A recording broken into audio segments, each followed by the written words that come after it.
Shalom! Estamos mais uma vez em mais um vídeo, mais uma aula, mais um momento juntos, aqui no seu canal A Rota da Teologia. Hoje nós iremos falar de um assunto dentro da playlist Teologia Pentecostal. Dentro dessa proposta da Teologia Pentecostal, eu tenho procurado dedicar-me um tempo estudando, pesquisando, transmitindo vídeos. Estou até escrevendo um livro dentro desse viés da teologia pentecostal, tendo em vista que hoje a teologia pentecostal é um pouco incompreendida e absolvida para alguns cristãos e alguns protestantes que fazem e que compõem o protestantismo atual. O protestantismo que até podemos dizer contemporâneo. Dentro do contexto da história do cristianismo, o movimento pentecostal e o pentecostalismo sempre esteve presente a partir do século XVII. Ele inicia a sua trajetória, né? O denominado pentecostalismo clássico. E depois, em 1901, com Charles Farran, começa já o pentecostalismo contemporâneo, né? Aquele pentecostalismo atual. E ali vem já toda uma absolvência, uma aderência maior por parte do público. E com isso, várias igrejas mais tarde, a partir da década de 70, né, começam a surgir dentro do contexto do pentecostalismo, oriundas do movimento pentecostal, iniciado também lá nos Estados Unidos, na Inglaterra, que vão trazendo esse prospecto e vão absorvendo ou inserindo até algumas práticas,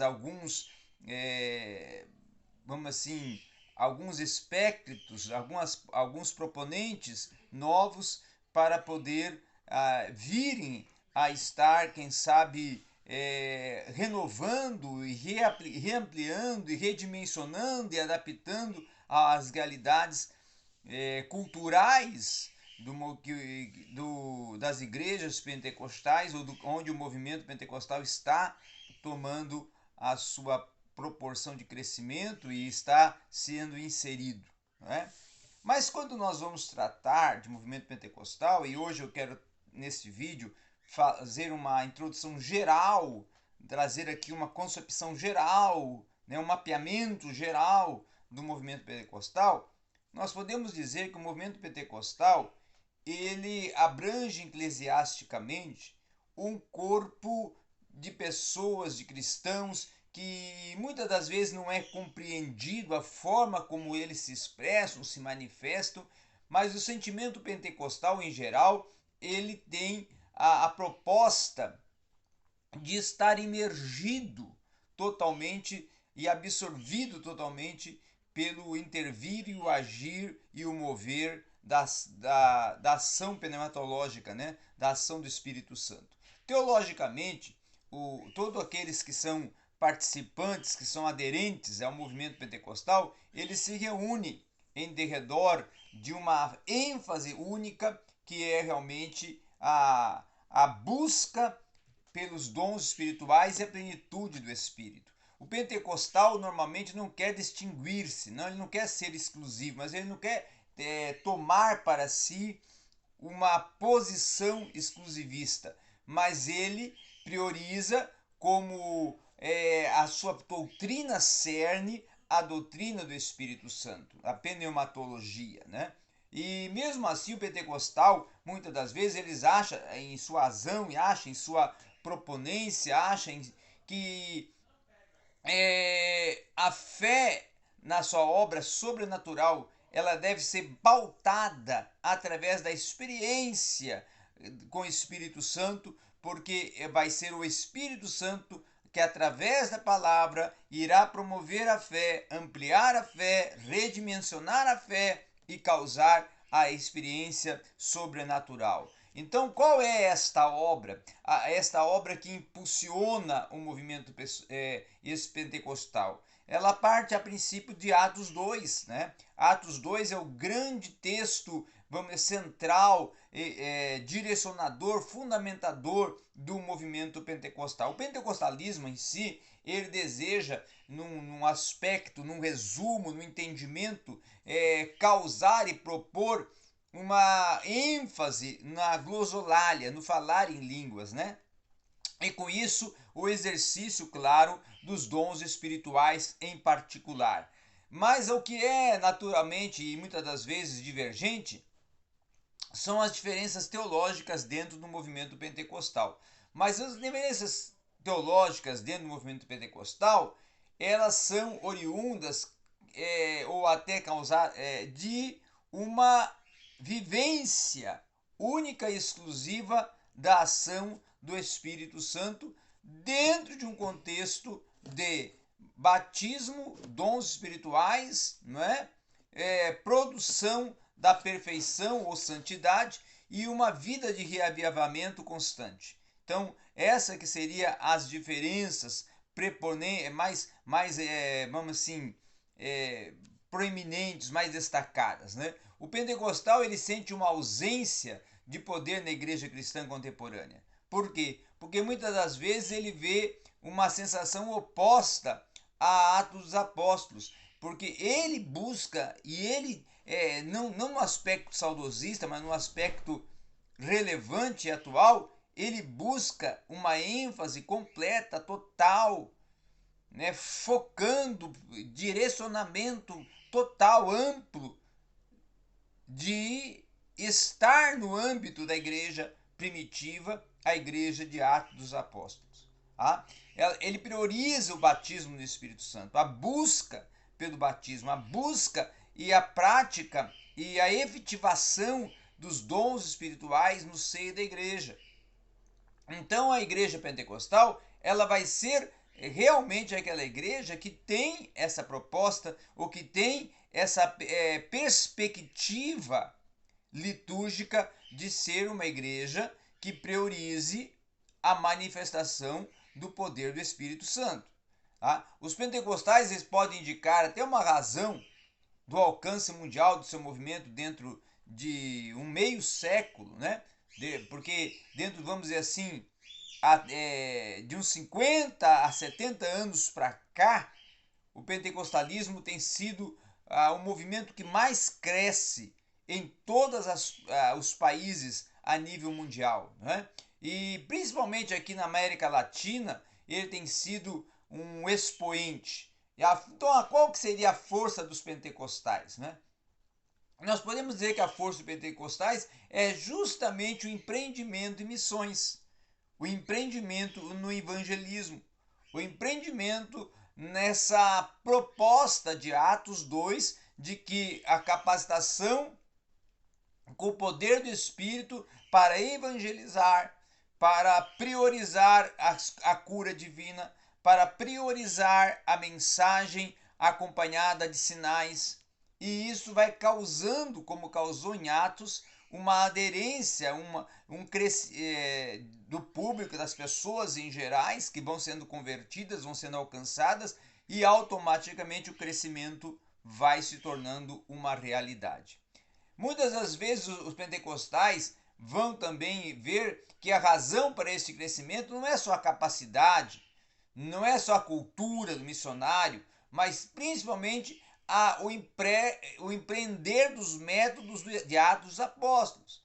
Então, Atos dos Apóstolos se torna o livro máter da prática missiológica da igreja pentecostal ou das igrejas que compõem o movimento pentecostal.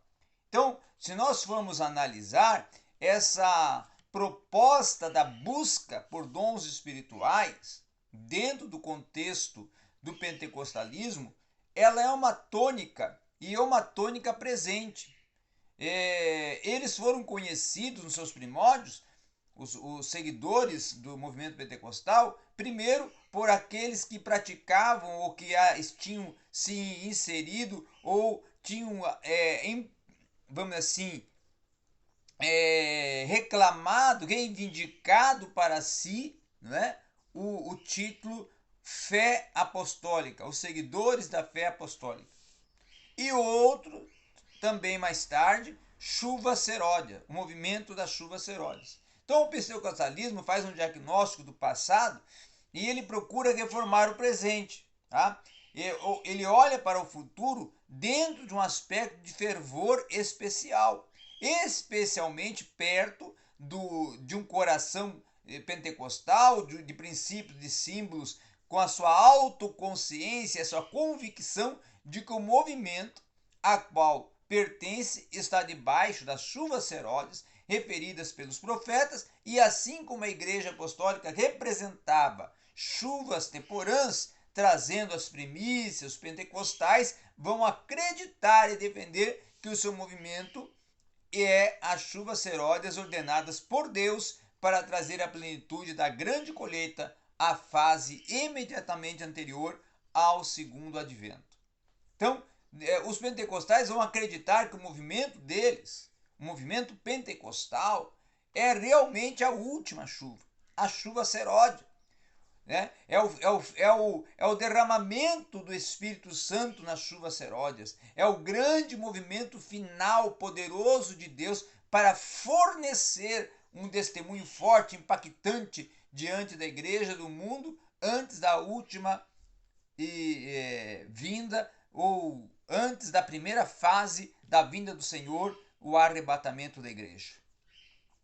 Então, antes do arrebatamento, aquele avivamento e aquele mover do avivamento que vai estar na perspectiva pentecostal preparando a igreja e adornando a igreja e capacitando a igreja para o momento do soar da trombeta, é uma perspectiva da teologia escatológica do movimento pentecostal.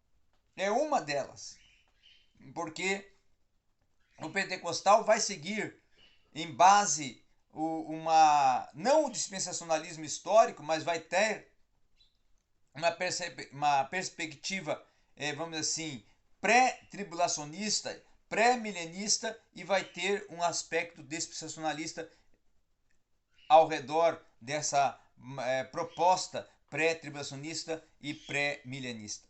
O pentecostalismo olha em um retrospecto à história da igreja e vê principalmente um fracasso. Por quê? Porque olha em retrospecto sua própria história breve e vê principalmente sucesso, e olha para o futuro e vê a consumação que está próxima, e em cada caso vê a relevância íntima do Espírito, e nesses aspectos é que eles ressaltam que o modo pentecostal de se entender a história a partir deles, a partir da priorização da busca e do poder do Espírito Santo como sendo o cerne, a raiz da igreja e do nascimento da igreja que está lá em Atos dos Apóstolos. Então o que nós temos que entender e compreender e nos adequar é que o movimento pentecostal ele segue uma teologia lucana. Ele se absorve, ele se empreende na proposta de Atos dos Apóstolos como sendo a proposta a ser absorvida, seguida e participada constantemente dentro do contexto litúrgico, cultico da igreja e das igrejas pentecostais. Como se diz, dentro de um contexto dos hinos até pentecostais, que são hinos que enfatizam esse poder do Espírito, enfatizam viver essa vivência de plenitude espiritual, de absorvência do poder do Espírito. Então essa seria a tônica principal da teologia pentecostal, não é? A teologia pautada no poder do Espírito Santo, uma teologia pneumatológica. Era isso que nós tínhamos para hoje, dentro desse contexto, por que crescem os pentecostais?